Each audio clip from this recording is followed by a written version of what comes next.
You cannot prioritize by having everything in your head. And by the way, you cannot think if you need to have everything in your head, because every 5 minutes you go, oh, I made not on this, and to do as much of the list as possible.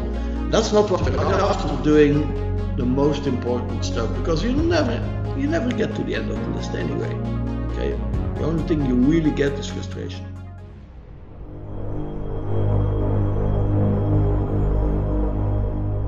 Okay, so Mark, we've been talking about time boxing, and to be able to do that successfully, obviously what we need to do is we need to set a list of priorities and your to-do list.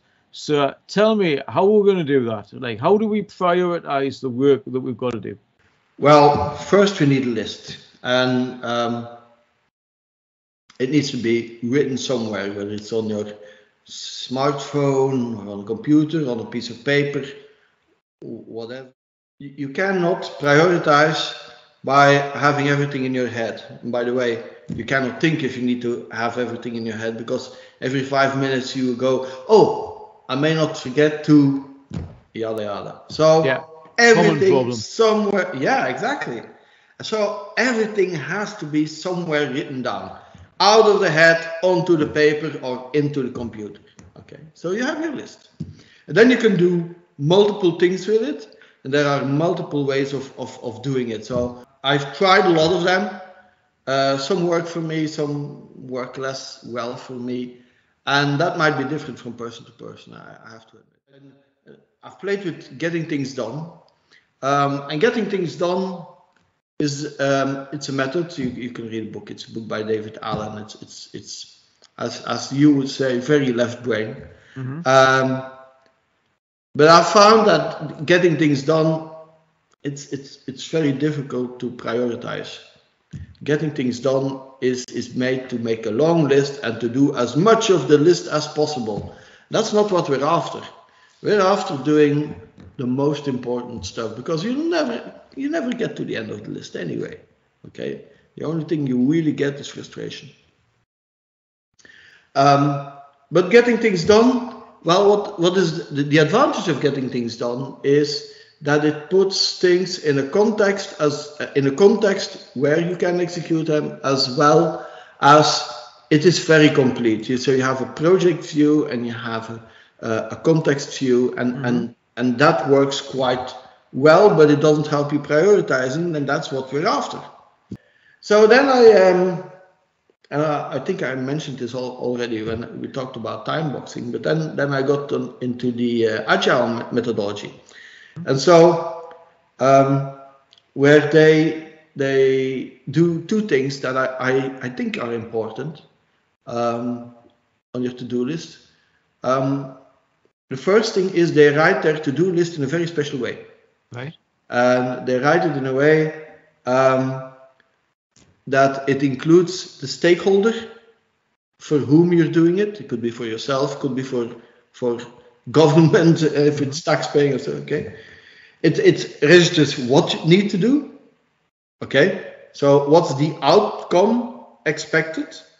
Okay, not I need to go to the butcher, but I need 2 sausages, which is the outcome of going to the butcher. Yeah. Okay. And then the third part in how they write it is why. Why do you need them? Okay, because my dog is hungry, or because I'm hungry. Mm-hmm. So that's first thing, and then they prioritize around 2 things. The clarity of the task. Is it clear in your head what to do? Because if it's not clear, you need to spend time first to clarify that task. Okay, there's no point in planning something that you don't know how to do. Mm-hmm. Okay, and then the second thing, and that's what will bring the highest value to you.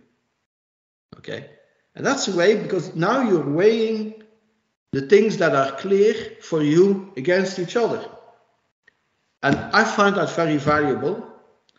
And so I do that part in the daily basis, actually on the weekly basis. But for the whole list, I'm still using getting things done. in your system, what do you do? What's the first step? What's the second step? Well, actually, the first step is in my day-to-day.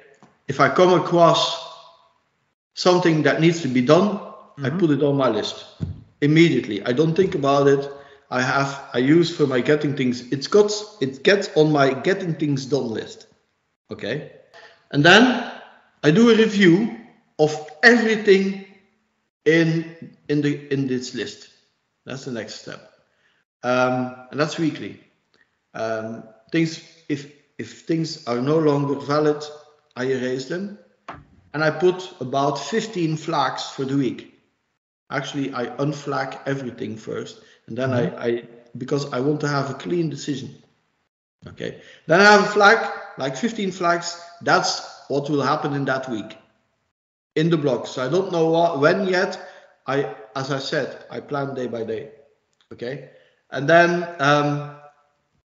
because priorities can change even during the week, so I take the list of the 15 and what would give me the highest value.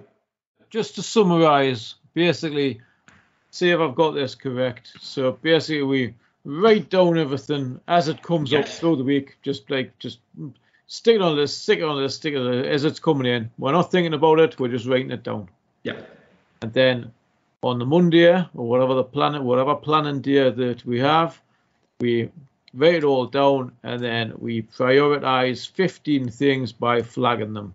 Yeah. So we choose the 15 most important things. Yes. And then we go through those 15 things and prioritize those. So it's another filter. So we prioritize those again, which in terms of what gives the most value, and we do those first. Yes. Yeah. Excellent. So we pretty much rank those 1 to 15, and then we time box each of those things. Yeah, absolutely. That's very organized. Which is the whole point of this series. That's the whole point. And I wasn't born like that. Excellent. Well, that's a great point to bring that one to an end. So we look forward to our next meeting. Yeah, we do. So I'll speak to you soon. Speak to you soon. It was enriching as always.